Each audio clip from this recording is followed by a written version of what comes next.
हर हर महादेव। नमस्कार आप सभी को।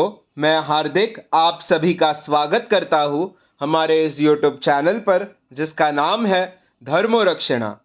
अनंत काल से सनातन धर्म अपने इतिहास और उसकी विशेषताओं के लिए जग प्रसिद्ध है। हम आपके लिए सनातन धर्म से जुड़े साहित्य, विज्ञान, देवी देवताओं के महात्म्य और अन्य शास्त्र जो हमारे ऋषि मुनियों द्वारा रचित अथवा लिखित है, उन सभी की जानकारी आपके लिए यहाँ प्रस्तुत करेंगे।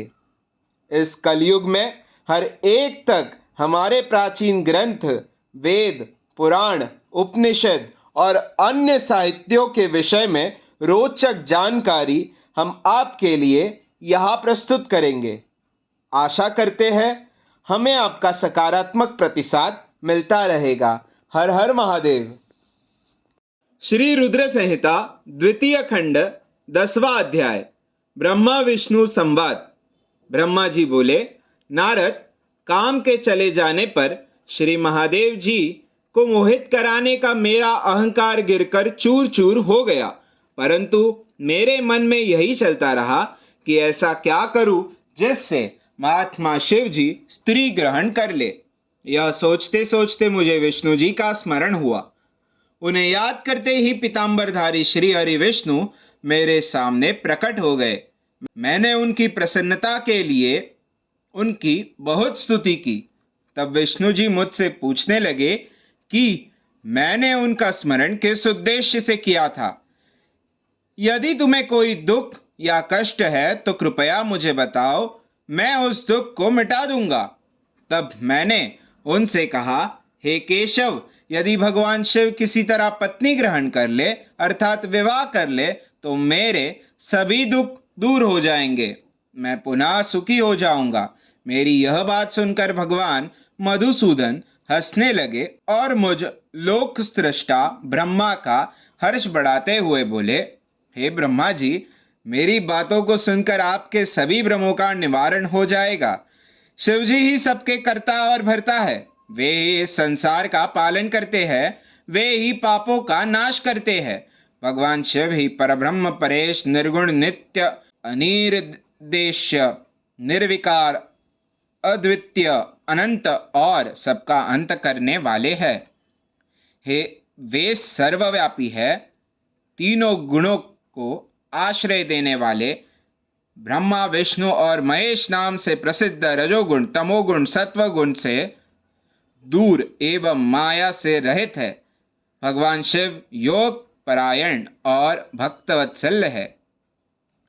हे विधे, जब भगवान शिव ने आपकी कृपा से हमें प्रकट किया था, उस समय उन्होंने हमें बताया था कि यद्यपि ब्रह्मा, विष्णु और रुद्र तीनों मेरे ही अवतार होंगे, परंतु रुद्र को मेरा पूर्ण रूप माना जाएगा। इसी प्रकार देवी उमा के भी 3 रूप होंगे। एक रूप का नाम लक्ष्मी होगा और वह श्रीहरि की पत्नी होगी। दूसरा रूप सरस्वती का होगा और वे ब्रह्मा जी की पत्नी होंगी।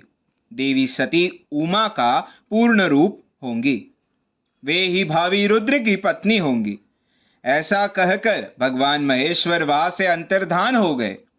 समय आने पर हम दोनों ब्रह्मा विष्णु का विवाह देवी सरस्वती और देवी लक्ष्मी से हुआ। भगवान शिव ने रुद्र के रूप में अवतार लिया।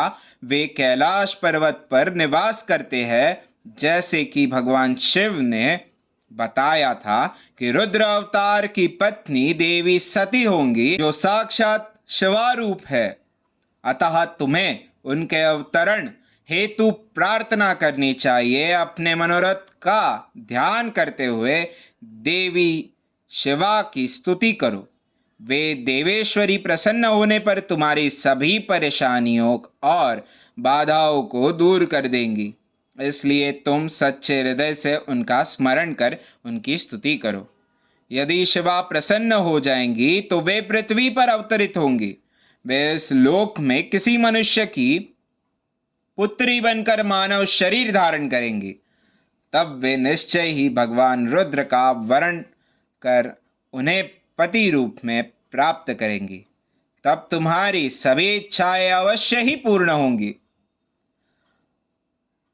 अतएव तुम प्रजापति दक्ष को यह आज्ञा दो कि वे तपस्या करना आरंभ करें।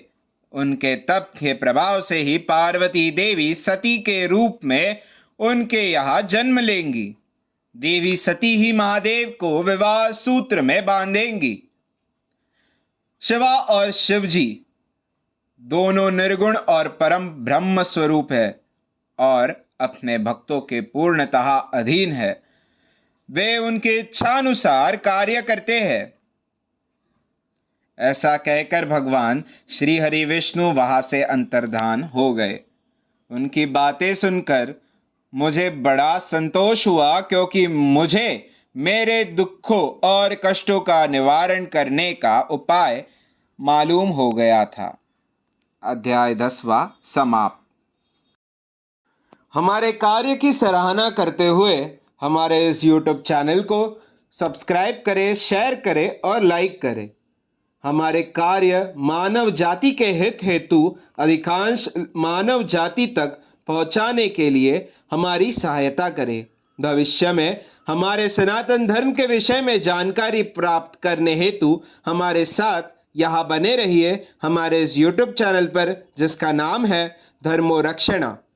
धर्मो रक्षति रक्षितः। हर हर महादेव।